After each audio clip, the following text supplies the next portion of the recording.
John, you're standing for the Conservatives here in Cambridge at the general election. What was it that made you want to stand for the Conservatives here in Cambridge? Specifically for Cambridge, because this has been home effectively for 3 decades. I first came here as a student in the late 80s, studied science for 6 years at Christ College, and then I went overseas, had a career in international development, but Cambridge was always my base. I came back here once, twice a year. My children were both born at the Rosie, go to local schools. This is home. Brilliant.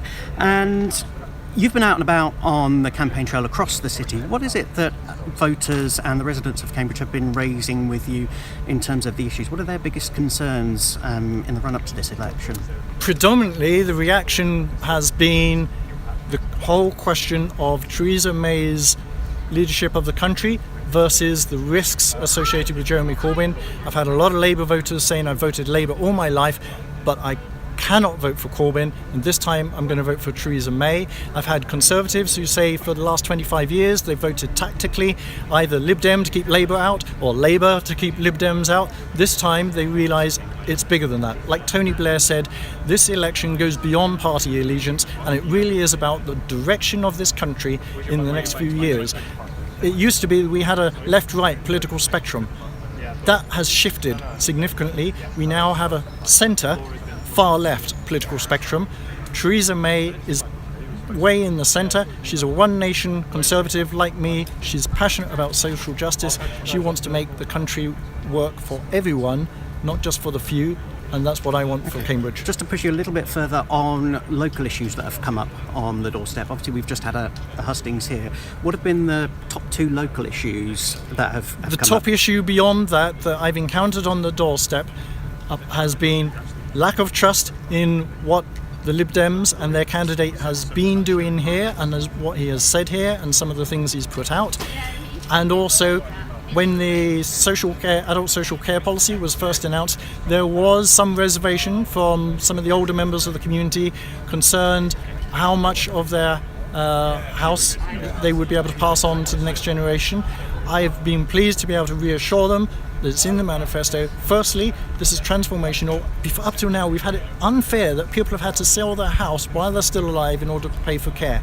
We're going to put a stop to that. Secondly, people have only been able to leave 23 and a bit thousand to their relatives. We've more than quadrupled that. We're guaranteeing at least 100,000 minimum people will be able to pass on. And crucially, the thing that was inadvertently omitted from the manifesto, but that has been given in my instance, is that as part of the consultation on this that will happen after the election, there will also be a cap. That cap will be negotiated and agreed with local charities, with people who deliver and receive adult social care, in order that people are able to pass on a significant proportion of their assets and the wealth they've accumulated through their life to their children and their grandchildren, as they would hope to do. Okay, and looking finally in terms of long-term vision, assuming you are elected, at the end of, let's say, your 5-year term as Member of Parliament for that term, what would you like your legacy to be? My what would you legacy like people to remember you is as? that I will have delivered on my promise to be a strong voice for Cambridge throughout and beyond the Brexit negotiations.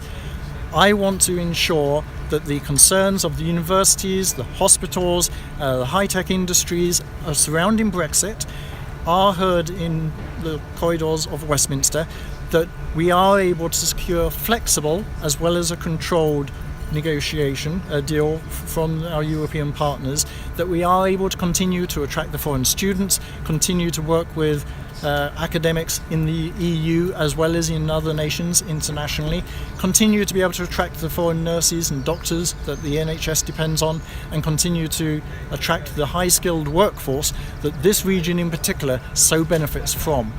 That is what I want to be, a strong voice, a positive voice, championing Cambridge's concerns in Parliament, and the other 2 ex-MPs on the ballot paper who are pledging to vote, pledging to campaign angrily from the opposition benches will not be able to deliver. I think it was Ed Balls who says in his great biography that you really, as representative of the people, have to be in government to succeed and get anything done. I will be able to work with Theresa May and her ministers, just as I've been doing, in a different role for the past year, securing a strong voice and a strong deal for Cambridge. And so, finally, if people have further concerns or issues that they want to raise with you, how can they get in touch with you? They can get in touch through the cambridgeconservatives.org.uk website. They can find Cambridge Conservatives on social media, on Facebook and on Twitter, and I encourage them also to follow me personally, Dr. John Hayward, on Twitter. Lovely. Dr. John Hayward, thank you very much. My pleasure.